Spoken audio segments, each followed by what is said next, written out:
The movie is The Big Short, 2015. Adam McKay is the director, and the song is When the Levee Breaks. And I do remember that scene for sure.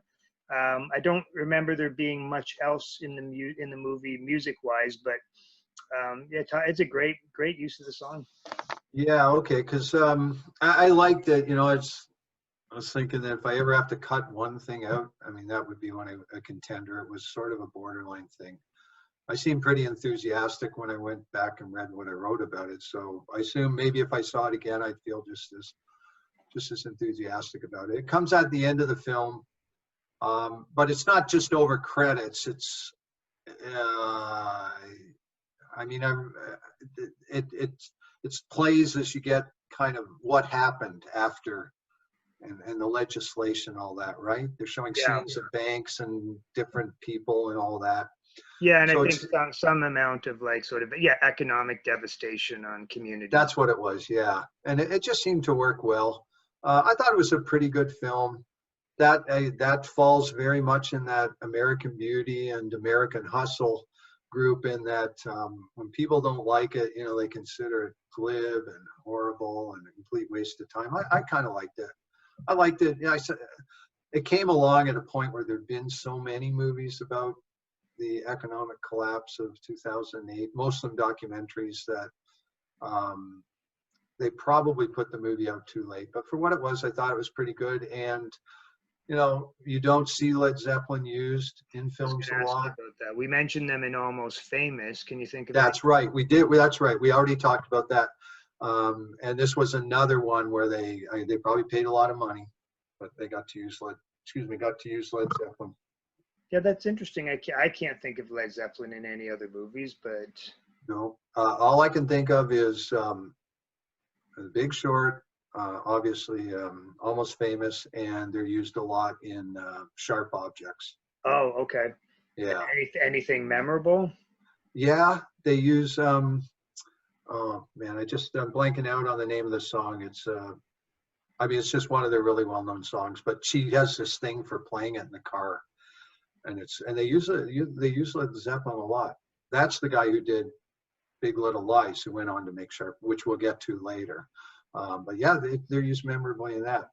Otherwise, oh, you know what? They're used for just for a little bit in Fast Times at Ridgemont High, because and I've mentioned this before, and this goes to putting the tone arm down in the wrong place.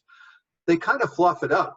I don't know if they do it intentionally or not, because one character gives this other guy advice on he's about to go on a date with Jennifer Jason Leigh, and he gives him all his advice, what you got to do, his 5 points, or whatever. And one of them, he says, and remember, always when it comes down to making out, you must play, and he says, side 2, I think, of one certain Led Zeppelin record. Anyway, the song they use, I think he's talking about the Stairway to Heaven album, Zoso, or Led Zeppelin 4. Yeah, he says, you must play side 2 of Led Zeppelin 4. And when it comes time, they use Kashmir. Okay. It's so weird. That's funny. Like, who's not going to notice that they've got completely the wrong album? I guess if they played Aerosmith, it would have even been worse or something. Okay. Sorry, I just don't have that much to say about The Big Short. I mean, I think one of the points you make, I'm actually not looking at your write-up right now, but I think it did resonate with me, is I think just when the song comes on, it just, as the song is, it just sounds so powerful. That's it. It probably caught me out because that has that great beginning, right, with the drums. Yeah. And I'm sure it just made me sit upright. Yeah. Because I remember. That's a good use, right? It is. I remember how I think I might have mentioned this. I was basically ready to leave the theater, and it was like, whoa, that comes on. And then I just sat there, and everybody else was getting up and leaving. And I wanted to say, what's the matter with you? Don't you know what's playing? And you're right. It was placed very strategically, and it did that beginning of When the Levee Breaks just grabs you. Mm-hmm. Obviously, that was meant for whenever they make the great film on Katrina, they'll have to. That's what I was wondering. I almost wonder if it's been used in a Katrina film already. Like I wouldn't doubt it. David Simon series or something like that. So. Yeah, I wouldn't doubt it. And there is, the financial meltdown that it addresses did start under Bush, so maybe that was all tied together in a way in the filmmaker's mind. I don't know. Yeah. Okay.